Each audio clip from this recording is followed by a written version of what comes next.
Nothing stung more than watching her get ready for the night. She slipped into lingerie and stockings, carefully applied her makeup, and styled her hair.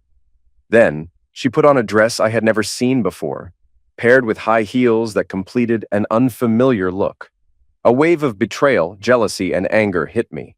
She wasn't dressing up for me. She was doing this for Mark Diamond, her boss. While I worked tirelessly to provide her with a comfortable life and family, she was making herself irresistible for another man. It didn't make sense. Our marriage had been solid. Jessica was loving, attentive, and never gave me a reason to doubt her. After 20 years together, I never imagined she would betray me. But that changed a month ago at her company's dinner. Mark, the managing partner of her law firm, was too focused on Jessica. And when he smirked at me after dancing with her, something in my gut told me something was off. The next day, I brought it up. Jessica immediately defended him, acting like I was overreacting. That reaction only deepened my suspicions. Suddenly, all the late meetings and missed lunches started looking like red flags. The more I thought about it, the angrier I became. Jessica was Mark's personal assistant. He was wealthy, flashy, and arrogant, the kind of man who flaunted his success with sports cars, designer watches, and a trophy wife half his age. His first wife, whom he'd been married to for 20 years, had been replaced by a stunning 30-year-old named Stella. Mark had always rubbed me the wrong way. He thrived on belittling others, and I hadn't forgotten the night he mocked my career in front of my wife and colleagues. "So, Johnny, how's life selling nuts and bolts? Must be nice working at Home Depot every day," he had sneered. Jessica laughed. That cut deep. My job wasn't glamorous, but I made over $200,000 a year, provided a great life for my family, and paid for our daughter's college. But in Mark's world, that wasn't enough. I walked away, furious. Jessica followed, asking what was wrong. When I told her, she brushed it off. "Oh, baby, he's just joking. He loves to have fun. Don't take it so seriously. Come back, he's a good guy." I stayed, against my better judgment. Looking back, I should have paid more attention. There were signs. Mark had everything: money, power, a young wife. But men like him always wanted more. And I had a feeling Jessica was next on his list. I wasn't going to sit by and wonder. Within a week, I put a plan into motion. I ordered 6 audio recorders and 5 high-resolution video cameras. One went inside the smoke detector in our bedroom. Others were positioned at different angles to capture everything. More were placed in the bathroom and living room. The recording devices streamed live, feeding footage to a computer in the attic, all controlled from my phone. I even hid audio bugs in her favorite purses, her car, and one next to the kitchen phone. By the time I had finished, I knew I would catch at least 90% of her conversations and any activity in our house. As I packed for a business trip, a bad feeling loomed over me. Jessica, as always, was affectionate, making love to me like she always did before I traveled. She whispered how much she loved me, how much she wanted me. But this time, I wasn't sure if I believed her. Her warmth and affection had always been my anchor, something I never questioned. "I love you so much," she murmured, her voice soft and full of emotion. "Being with you like this means everything to me." Tears shimmered in her eyes as she smiled at me. "I love you too, sweetheart. You're incredible, and I'll love you forever." That night was magical. The connection between us felt so deep, so real, that I almost convinced myself my doubts were ridiculous. There was no way she could betray me. For a fleeting moment, I considered abandoning my plan. Thankfully, I didn't. Instead, I left everything in place and headed out for my 2-night business trip, giving her enough time, if there was anything to uncover. We kissed goodbye, and by 6 p.m., I was on the road for the 3-hour drive to my hotel. As I drove, my mind replayed the past 6 months, searching for signs. Other than those 2 uncomfortable encounters with her boss, the way he smirked at me, his attempt to humiliate me, nothing had changed. A chuckle escaped me as I realized I was probably being paranoid. When I arrived at my hotel, I checked in, settled onto the king-size bed, and powered up my laptop. After scanning my work emails, I clicked the link that connected me to the home surveillance feed. I knew I wouldn't find much, but I wanted to test the system. Fast-forwarding through the last 3 hours, I stopped when Jessica appeared in our bedroom. I slowed the footage to normal speed and watched as she lounged on the bed, making a phone call.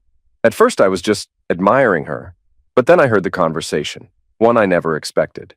"Hey, baby, he's gone. I have the house all to myself." "Yeah, this time it's for 2 nights. When can you come over?" Won't your wife notice? Oh my God, this is perfect. Will you stay the night? I want to wake up beside you. Of course, I'm all yours. What time? Okay, see you soon. I love you, baby. I froze. Just an hour earlier, we had shared one of the most passionate nights of our lives. She had told me she loved me again and again. And now here she was, inviting him into my home, my bed. Who was this woman? How could she love me like that, then betray me so effortlessly? Was he really coming? I didn't have to wonder for long. Over the next hour, I watched Jessica prepare for him. She showered, slipped into seductive lingerie, styled her hair, applied her makeup, and finished the look with high heels, something she never did for me. Watching it unfold was both torturous and mesmerizing. I had always known she was sensual, but seeing her transform into this seductive, unattainable version of herself, one that was meant for another man, shattered me. Maybe I'd misunderstood. Maybe he wouldn't actually show up. That last shred of hope died when the doorbell rang. Jessica opened the door, and there he was, Mark Diamond, smirking like he owned the world. The camera caught everything as he pulled her into a deep kiss. My stomach turned, and I barely made it to the bathroom before I vomited. "Wow, baby," Mark said, his eyes roaming over her body. "You look incredible. I can't wait to peel that dress off you and have you all night." His words made my blood boil, but the real pain came when Jessica took his hand and led him into our bedroom. I sat in stunned silence, forced to watch as she stripped him down, revealing the kind of chiseled body women admired. My emotions churned, a sick mix of rage, jealousy, and disbelief. Despite everything, I had to admit he was an impressive-looking bastard. My gut clenched as I watched them. The nausea returned, and I barely made it through another round of sickness before forcing myself back to the screen. I should have looked away. I should have shut it off, but I couldn't. For the next hour, I endured their moans, their whispered words, their betrayal. Then came the conversation. Lying in each other's arms, Mark spoke first. "So, he's really gone for 2 nights?" Jessica sighed contentedly. "Yes, you have me all to yourself, baby. I've wanted to wake up next to you for so long." "I love being with you, Jessica," she smiled. "And I love being with you, Mark." He chuckled. "I can't wait to have you over and over again while your husband works his A off. What an idiot." She playfully nudged him. "Be nice, Mark. He's a good man and I love him." "Then why are you here with me?" Jessica hesitated before answering. "Because you're the most attractive man I've ever met. And the closeness, it's unbelievable. But we both have marriages to protect. This makes sense." Mark sighed. "You give me more love and passion than my wife or any woman I've been with. For me, this isn't just closeness. I love how you make me feel, Jessica." Those words cut the deepest. That love was supposed to belong to me, but it didn't. Not anymore. As I continued watching, they kissed, whispered, and held each other. Then Mark asked the question that sealed my fate. "Does he satisfy you like I do?" Jessica hesitated, then admitted, "He's a wonderful lover, but no, not like you. You do things to me that I can't even explain." The final blow. I sat there staring at the screen, drowning in heartbreak and rage.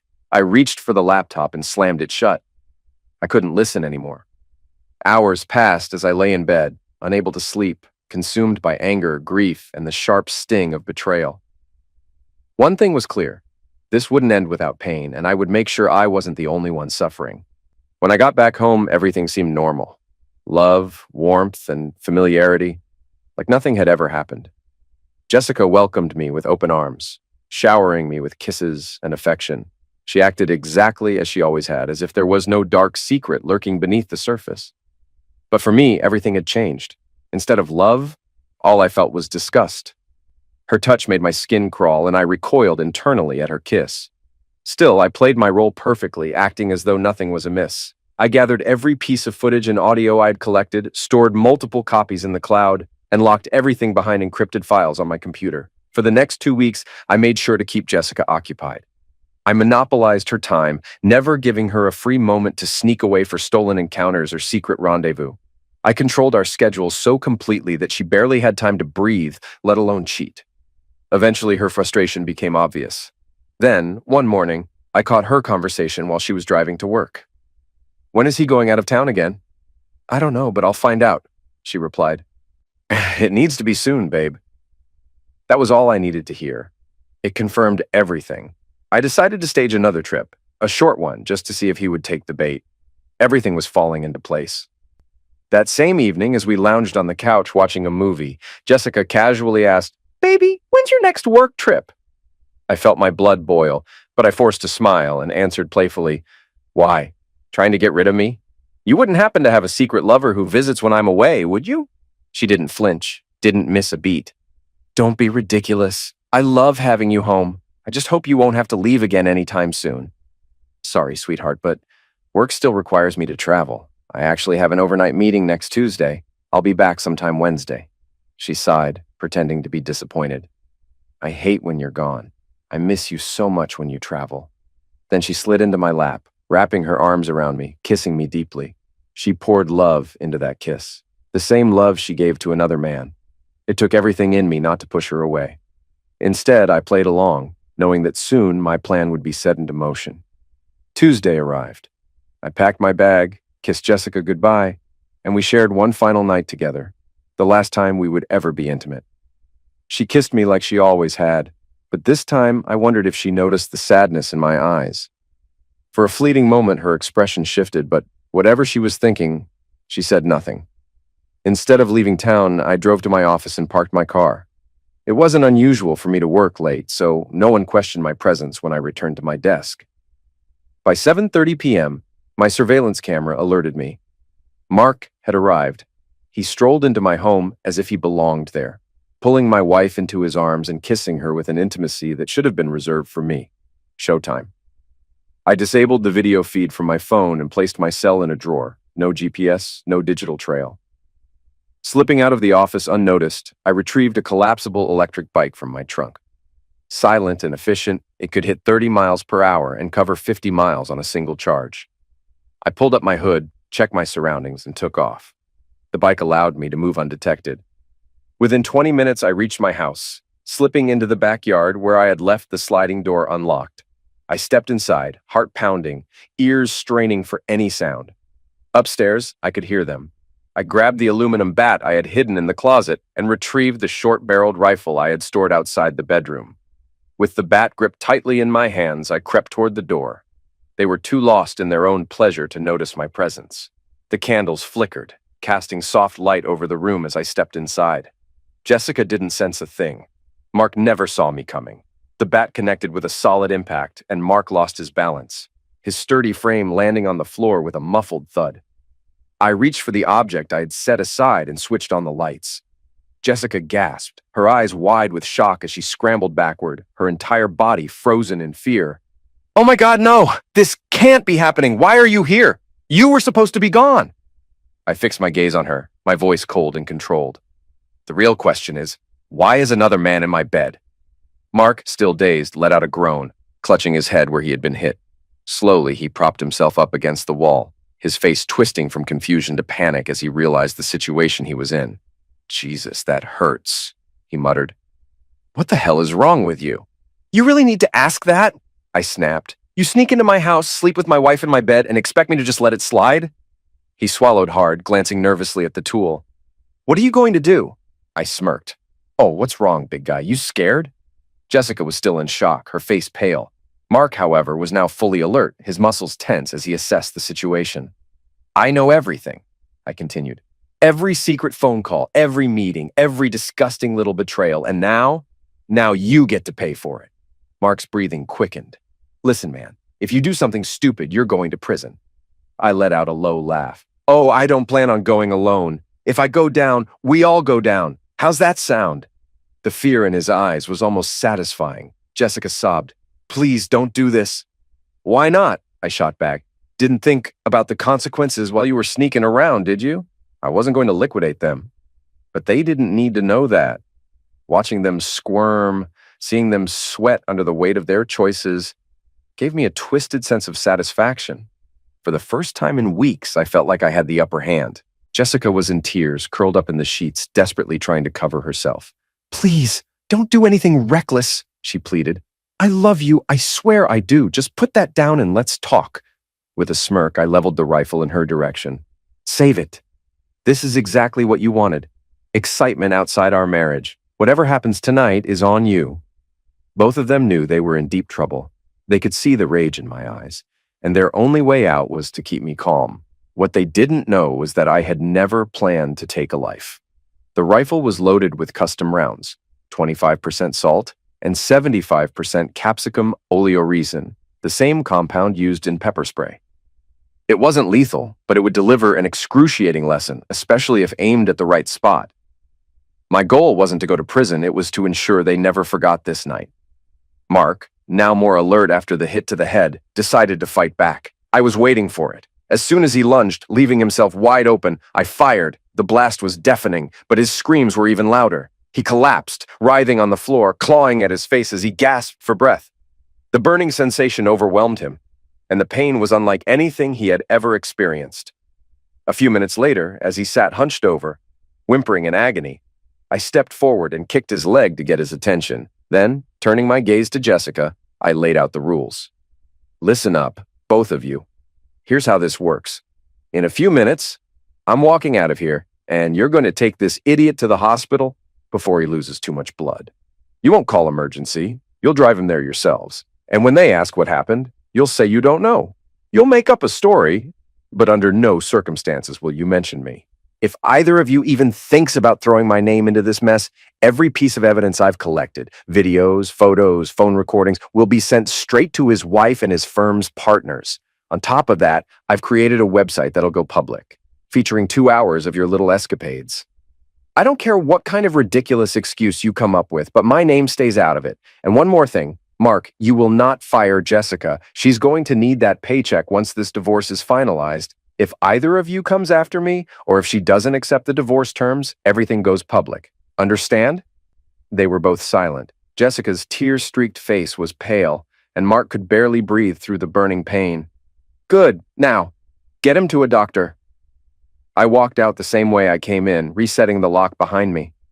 The rifle and bat went into a bag slung over my shoulder as I silently disappeared into the night. Once I reached my bike, I rode straight to the river, tossing the bat and rifle into different sections before ditching the surgical gloves I'd been wearing. By the time I returned to my office, I stored the bike in my car and resumed working at my desk. At 9 p.m., I casually said goodbye to a few IT employees who were working late. As far as anyone knew, my car had never left the parking lot. If anyone tried to accuse me of anything, it would be their word against mine, with zero evidence. Mark underwent surgery. The doctors shaved his head to stitch up the 18-centimeter gash, and he was diagnosed with a concussion. His official statement? He remembered walking Jessica home with some paperwork and then waking up in the hospital. He claimed he never saw anyone, never knew what hit him. He knew better than to tell the truth. He understood what was at stake. Jessica remained silent as well. When questioned, she simply said she heard a loud noise, went outside, and found Mark on the ground. She insisted she had rushed him to the hospital because she thought waiting for an ambulance would take too long. Neither of them could explain why he was without clothes, but they stuck to their stories. Unfortunately for Mark, his wife didn't buy it, and soon his personal problems would become much bigger than me. By the afternoon, I had removed every hidden camera and microphone. Everything was uploaded to a secure encrypted cloud, and the devices were destroyed. Any trace of evidence I had of their affair was safely out of their reach. By 6 p.m., Jessica walked into the house and found me sitting in the living room, a bottle of whiskey on the table in front of me. She looked exhausted, drained, broken. I had never seen her like this before. For a split second, I almost felt sorry for her. Then she spoke. Johnny, I know what you saw looked terrible, but you need to understand, I wasn't in love with him. Her voice trembled, her eyes pleading with mine.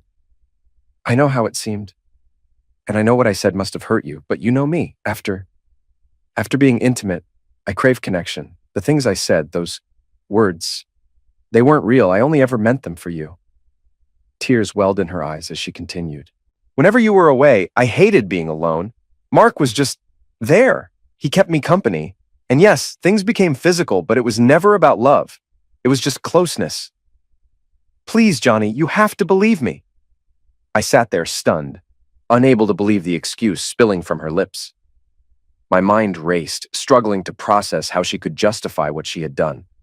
Jessica, I said, my voice calm but sharp, I've heard everything you had to say. And while you claim that those words of love were meant for me, I know the truth. They were for him. It's over. 20 years of marriage, gone. Because of your choices. Because of him. We'll both have to live with the consequences of what you did. So, congratulations. You've given me a pain I'll never forget. My words dripped with sarcasm. Tears streamed down her face. What do we do now? She whispered. I didn't hesitate. There is no we anymore. You and I are finished.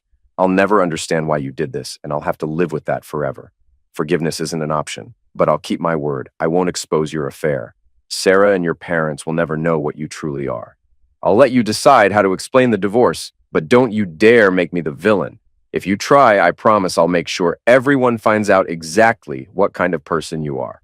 I'm putting the house on the market. You need to find somewhere else to stay. Since you're the one who ruined everything, you'll be the one to leave. I'm not asking, I'm telling you. Let me know where to send the divorce papers. Sign them without a fight, or you and your boyfriend will regret it.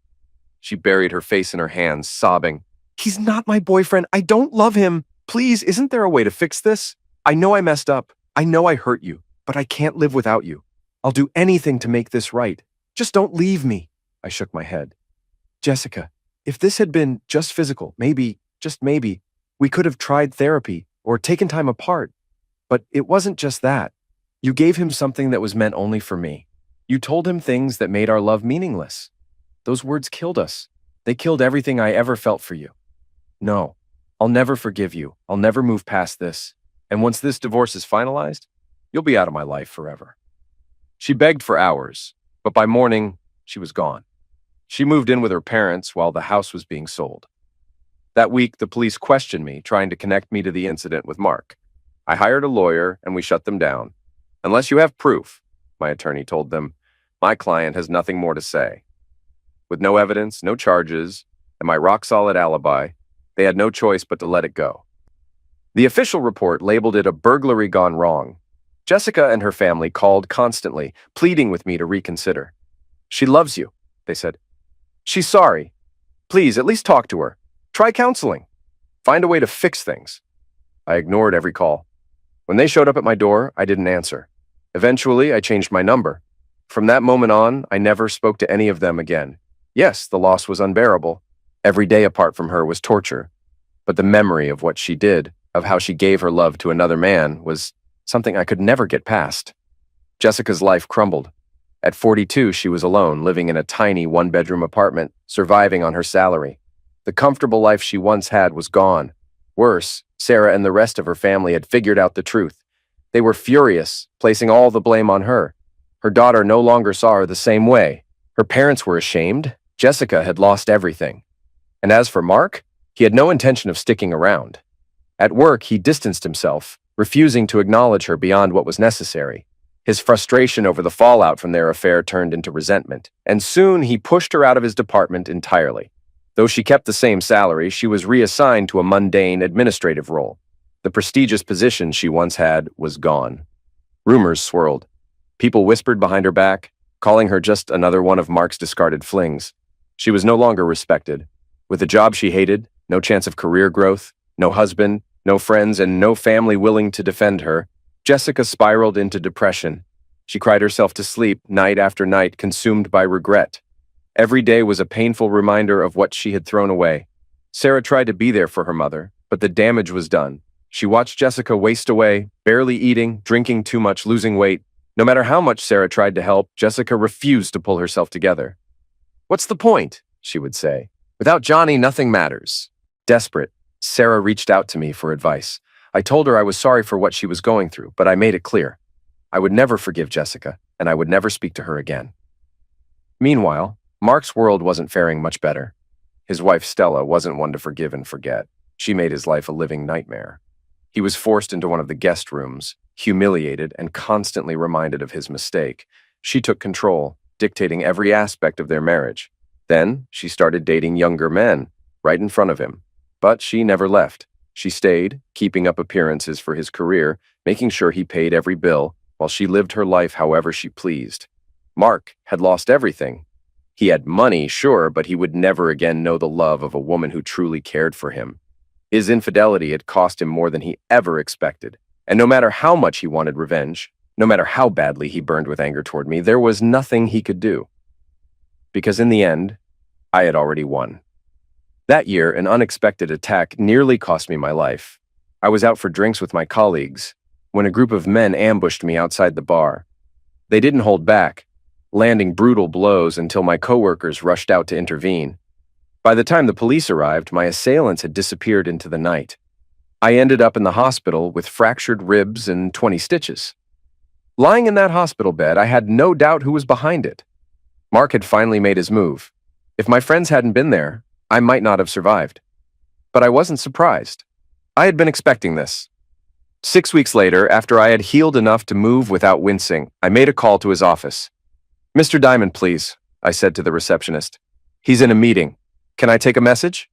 "Yes. Tell him to meet me at the French Deli across the street at 1 p.m. this Friday." "I'm sorry, sir, I don't schedule appointments for Mr. Diamond." "Just write it down. Friday, 1 o'clock, French Deli, alone. Tell him Johnny said so. He'll know what it means." I was seated at a corner table, facing the entrance, when he walked in. His expression darkened as he spotted me. He hesitated, then approached. "Sit," I said. He pulled out the chair and glared at me. "What do you want?" Ignoring his hostility, I leaned forward. "Glad you came. Your guys did a solid job on me, but unfortunately for you, they didn't finish it. I warned you not to retaliate, and yet here we are. Now, because you couldn't let things go, I have to take action." I slid a folded piece of paper across the table. "This is a link to a little website I set up. Don't bother trying to take it down. It's hosted offshore, with 3 backup servers in undisclosed locations. There's no way to erase it." Mark unfolded the paper and frowned. "Check it out when you get back to the office," I continued. "You'll find 2 hours of premium footage starring you. But don't worry, I blurred Jessica's face. She's already lost enough because of you. This is about your sins, not hers." His hands clenched into fists. "You've already destroyed my life," he snapped. "I'll never be the same again. Just stop this before you push me too far." "That's why we're meeting, Mr. Diamond," I said calmly. "To put an end to this. You took the most important person in my life. You shattered a 20-year marriage. And then, when I walked away, you still came after me." "Well, now it's my turn." His shoulders tensed. "What do you want?" "2 things, non-negotiable. First, you end all retaliation against me, my family, and Jessica. No more games, no more attacks, no more interference. Second, you will wire $1 million into this account by Friday at 9 p.m. Consider it compensation for the lawsuit I could file against you. This is a fraction of what I could take from you in court, and we both know it. Call it a gift." He exhaled sharply. "And if I agree, how do I know you won't release the footage anyway?" I met his stare. "You don't. You'll have to trust me. But here's what I can promise you. If you don't pay, that site goes live. By Saturday morning, your firm, your wife, your kids, and every client you've ever had will have access to your little home movie. You ended my happiness, Mark. If you refuse, I'll make sure you suffer for the rest of your life." The deal was made. The money was transferred. The house was sold and assets were divided. Jessica had enough to live comfortably as long as she worked or found someone new. She kept her job, part of my arrangement with Mark, but he never treated her the same again. Her life never recovered. Jessica never remarried. She barely dated. Regret clung to her like a shadow. She had lost the man she once believed would be hers forever, and the weight of that realization never left her. Years passed and depression took hold. She became withdrawn, isolated, a shell of the woman she used to be. By the time she neared 50, her health had deteriorated. The vibrant, confident person I had once loved was gone. The day she died, only Sarah was there to scatter her ashes. As for me, I worked for several more years before retiring to a quiet town by the ocean. I remarried, a kind woman who made me laugh, someone I connected with both mentally and physically. She was good to me. But I never felt that once-in-a-lifetime love again. Jessica had been that love, and she had destroyed it. Sarah and I remained close. She was the only link to my past that I held on to. We spoke every day, though she rarely mentioned her mother. She knew the wounds had never fully healed. When I heard of Jessica's passing, I felt an unexpected mix of sadness and relief. Her death marked the end of something long buried, a pain I had carried for too many years.